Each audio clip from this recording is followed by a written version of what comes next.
ನನ್ನ ಮೈಂಡಲ್ಲಿ ನಮ್ಮ ಮಮ್ಮಿ ಹೇಳಿ ಕಳ್ಸಿದ್ರು. ಬಿಗ್ ಬಾಸ್ಗೆ ಹೋಗ್ತಿದ್ದೀನಿ ಅಂದಾಗ ಫಸ್ಟು ಒಂದು ಆತಂಕ ಪಟ್ಟಿದ್ದು ನಮ್ಮ ಅಮ್ಮನೇ. ಅವ್ರಿಗೆ ನನ್ಗೆ ಬೇರೆಯವ್ರು ಅಳೋದೇ ನೋಡೋಕ್ಕಾಗಲ್ಲ, ನೀನು ಅಲ್ಲಿ ಹೋಗಿ ಅಳ್ತಾ ಇದ್ರೆ ಅಂದರೆ ಆ ಟಾಸ್ಕ್ ಅಂತ ಬಂದಾಗ ಅಥವಾ ಯಾರಾದ್ರು ನೋವು ಮಾಡಿದಾಗ ಅದನ್ನ ನೀನು ಅಳೋದನ್ನ ನಮ್ಮ ಕೈಲಿ ನೋಡೋಕ್ಕಾಗಲ್ಲ, ಯೋಚನೆ ಮಾಡು ಅಂತ ಅಂದಿದ್ರು. ನಾನು ಹೋಗ್ತೀನಿ ಅಂತಂದಾಗ, ಇಲ್ಲ ಮಮ್ಮಿ ನಿನ್ನ ಮಗಳೇನೋ ಪ್ರೂವ್ ಮಾಡಬೇಕು, ನಾನು ಹೋಗ್ತೀನಿ. ಯಾಕಂದರೆ ರೀಲ್ಗೂ ರಿಯಲ್ ಲೈಫ್ಗೂ ಡಿಫ್ರೆನ್ಸ್ ಇದೆ. ನಾವೇನೇ ಆ್ಯಕ್ಟ್ ಮಾಡಿದ್ರು ಈಗ ಸಿನಿಮಾಗಳಲ್ಲಿರ್ಬೋದು, ಏನೇ ಒಂದು ನೋಡಿದ್ರು ನಮ್ಮನ್ನ ಆನ್ ಸ್ಕ್ರೀನ್ ಮಾತ್ರ ನೋಡಿರ್ತಾರೆ.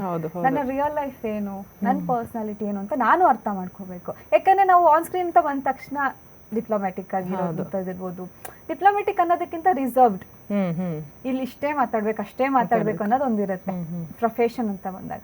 ರಿಯಲ್ ಲೈಫ್ ಅಂತ ಬಂದಾಗ ನಾನು ಮನೇಲಿ ಇರ್ತೀನಲ್ಲ, ಆ ರೀತಿ ಜನಕ್ಕೆ ನಾನು ತೋರಿಸ್ಬೇಕು ಅಂದ್ರೆ ಇದೊಂದು ಒಳ್ಳೆ ಪ್ಲಾಟ್ಫಾರ್ಮ್. ನೀನು ಯೋಚನೆ ಮಾಡಬೇಡ, ನನ್ನ ಬೈಕೊಳಕ್ ಚಾನ್ಸ್ ಇಲ್ಲ ಯಾರು, ನಾನು ಆ ಥರ ಹುಡುಗಿ ಅಲ್ಲ, ನನ್ನ ಕೈಯಲ್ಲಿ ಆದಷ್ಟು ಎಫರ್ಟ್ ಹಾಕ್ತೀನಿ ಅಂತ. ಆವಾಗ ಅಂದ್ರು, ನೀನು ಒಂದೇ ವಾರಕ್ಕೆ ಆಚೆ ಬಂದ್ರೂ ಕಾನ್ಫಿಡೆಂಟ್ ಆಗಪ್ಪ, ಎಲ್ಲೂ ನೀನು ದುಃಖ ಪಡಬೇಡ, ಕುಗ್ಗಬೇಡ, ಯಾರು ಹಂಗಂತಾರೆ ಹಿಂಗಂತಾರೆ ಅಂತ ಅಂದ್ಬಿಟ್ಟು ಮನ್ಸಲ್ಲಿ ಯೋಚನೆ ಮಾಡ್ಕೊಂಡು ನೀನು ಕುಗ್ಗಿ ಅಳ್ತಾ ಆಚೆ ಬರೋದು ನಂಗೆ ನೋಡೋಕ್ಕಾಗಲ್ಲ, ನೀನು ಎಷ್ಟೇ ದಿನ ಇದ್ರು ಖುಷಿಯಿಂದ ಹೊರಗೆ ಬಾ ಅಂತಾನೆ ಹೇಳ್ಕಳ್ಸಿ.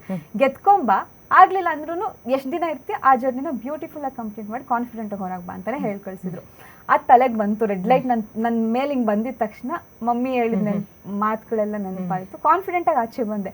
VT ಪ್ಲೇ ಮಾಡಿದಾಗ ಏನಾಯ್ತು ಅಂತಂದ್ರೆ ಆ ಮೆಮೊರೀಸ್ ಇದೆಯಲ್ಲ, ಟಾಸ್ಕ್ ಆಡಿದಾಗ ಬಹುಶಃ ಅದು ಪ್ರತಿಯೊಬ್ಬ ಕಂಟೆಸ್ಟೆಂಟಿಗೂ ಆಗತ್ತೆ ಅನ್ಸುತ್ತೆ. ಅಂದ್ರೆ ಎಷ್ಟೊಂದ್ ಜನ VT ಪ್ಲೇ ಇದು ವೇಟ್ ಮಾಡ್ತಾ ಇರ್ತಾರೆ. ಆಕ್ಚುಲಿ ಅದೊಂದು ತುಂಬಾ ಇಮೋಷನಲ್ ಆಗಿರುತ್ತೆ. ಅಂಡ್ ನೀವು ಹೊರಗೆ ಬರ್ಬೇಕಾದ್ರೆ ಒಂದು ಇನ್ಸಿಡೆಂಟ್ ಆಗುತ್ತೆ. ಯೂಶಲಿ ಧರ್ಮ ತುಂಬಾ ಎಕ್ಸ್ಪ್ರೆಸಿವ್ ಇರೋದಿಲ್ಲ ಅವರು, ಅಂದ್ರೆ ಯಾವ್ದಾದ್ರು ವಿಚಾರ ಹೇಳುವಾಗ. ಬಟ್ ನೀವು ಹೊರಗೆ ಬಂದ್ಮೇಲೆ ಸಿಕ್ಕಾಬಟ್ಟೆ ಹತ್ಬಿಡ್ತಾರ ಅವರು. ಬಹುಶಃ ಧರ್ಮ ಅಷ್ಟು ಹತ್ತಿದ್ದು ಮನೆಯಲ್ಲಿ ಯಾರು ನೋಡಿರ್ಲಿಲ್ಲ ಅನ್ಸುತ್ತೆ.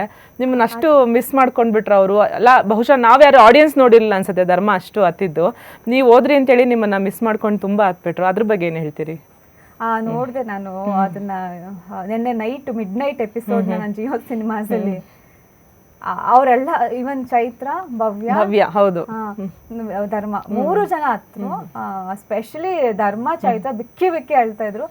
ನಾನು ಅಲ್ಲಿವರೆಗೂ ಹತ್ತಿರ್ಲಿಲ್ಲ, ಕಂಟ್ರೋಲ್ ಮಾಡ್ಕೊಂಡಿದ್ದೆ. ನಾನು ಏನು ಆಚೆ ಮನೆಯಿಂದ ಆಚೆ ಬಂದಾಗ, ಒಳಗಡೆ ಬಂದ ತಕ್ಷಣ ನನ್ನ ಫ್ಯಾಮಿಲಿ ತುಂಬಾ ಚೆನ್ನಾಗಿ ನನ್ನನ್ನು ವೆಲ್ಕಮ್ ಮಾಡಿದ್ರು.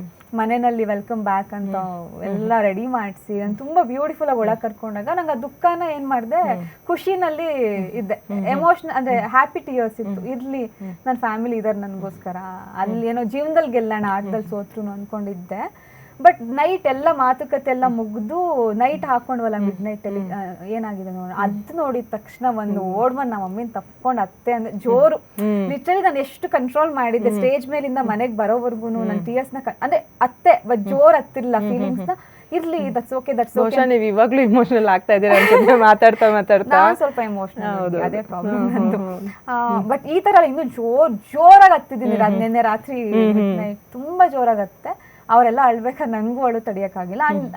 ಆ ವ್ಯಾಲ್ಯೂಸ್ ನೋಡಿ, ಒಂದು ವ್ಯಕ್ತಿಗೋಸ್ಕರ ಒಬ್ರು ಕಣ್ಣಲ್ಲಿ ನೀರ್ ಬರುತ್ತೆ ಅನ್ನೋ ದಟ್ ಇಸ್ ಜೆನ್ಯೂನ್. ಹೌದು.